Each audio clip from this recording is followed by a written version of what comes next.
Di studio sudah hadir Monsinyur Adrianus Sunarko, Ketua Komisi Teologi KWI yang juga Uskup Pangkal Pinang. Selamat siang, Monsinyur. Selamat siang.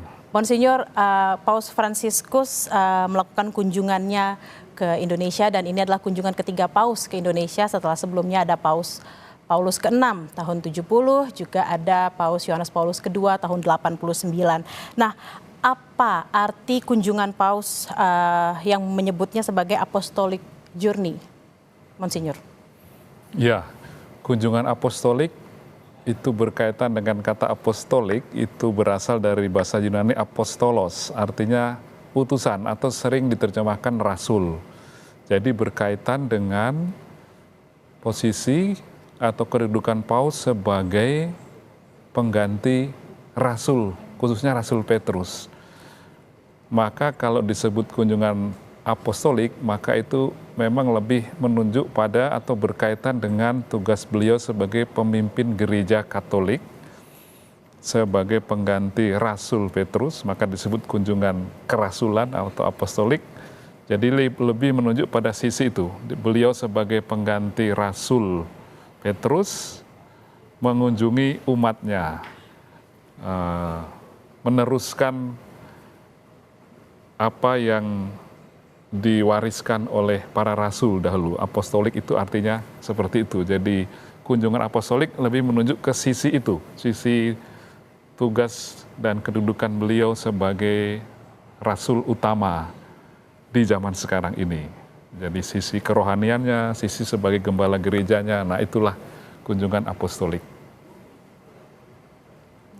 Dan saudara, gambar yang Anda saksikan di layar adalah persiapan di Bandara Soekarno-Hatta terkait dengan kedatangan Paus yang rencananya akan tiba pukul 11 nanti. Saudara, sebelumnya diagendakan pukul 11.35, namun tampaknya kehadiran Paus akan lebih cepat, Monsinyur. 10.55 katanya sudah tiba.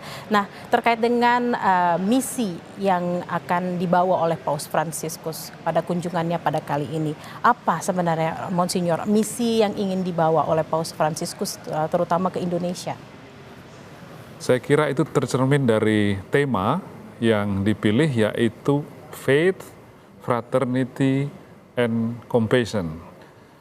Faith itu berkaitan dengan iman, saya kira tadi lebih menunjuk pada juga tugasnya sebagai gembala dan rasul utama sekarang ini, kiranya juga maksudnya adalah untuk meneguhkan iman umat atau ya umat Katolik yang dia gembalakan, yang jauh dari Vatikan. Diharapkan bahwa kunjungan ini akan meneguhkan iman, ya, memperkuat iman, tetapi juga berkaitan dengan tema berikut, yaitu persaudaraan dan bela rasa.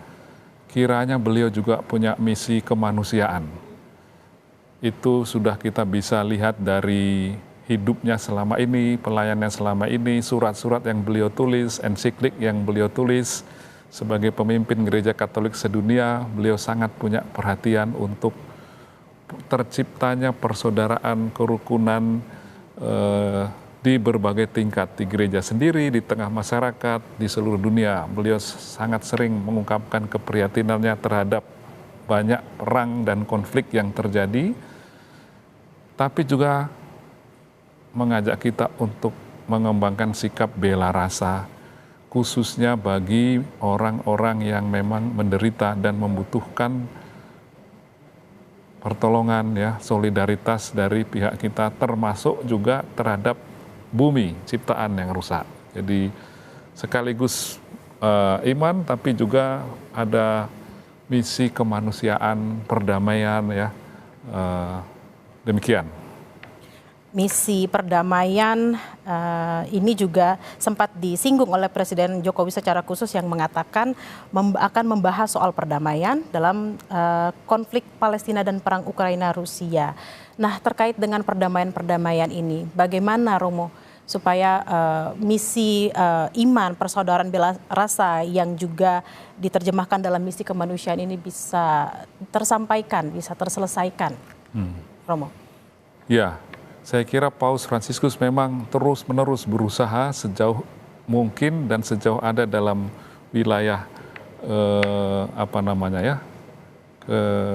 pelayanannya untuk di satu pihak terus-menerus menyerukan perdamaian. Selalu beliau mengingatkan perang tidak ada yang diuntungkan dengan perang itu. Korban akan begitu banyak, maka selalu beliau mengatakan hentikan peperangan. Demikian juga terus-menerus beliau menyerukan hal-hal yang serupa ya berkaitan dengan kemanusiaan. Tentu saja dia juga berusaha berkomunikasi dengan pemimpin-pemimpin negara yang mungkin langsung berkaitan dengan konflik. Pasti arahnya akan mendorong supaya tercipta perdamaian. Tapi memang tergantung juga pada pihak-pihak yang diajak untuk berkomunikasi, yang dia ajak untuk membangun perdamaian dan lain sebagainya. Juga mengajak tentu saja macam-macam pihak yang punya keprihatinan yang sama, seperti Bapak Presiden Jokowi mengatakan dalam hal ini ada kesamaan pandangan atau harapan, keprihatinan berkaitan dengan perdamaian. Hasilnya memang tergantung dari banyak faktor. Hasilnya akan tergantung dari banyak faktor, salah satunya Paus yang terus menyuarakan misi-misi perdamaian, termasuk dengan setiap kunjungan-kunjungan Paus ke sebuah negara. Dan Romo, kita akan kembali usai jeda. Saudara, Breaking News Kompas TV akan kembali usai jeda, tetaplah bersama kami.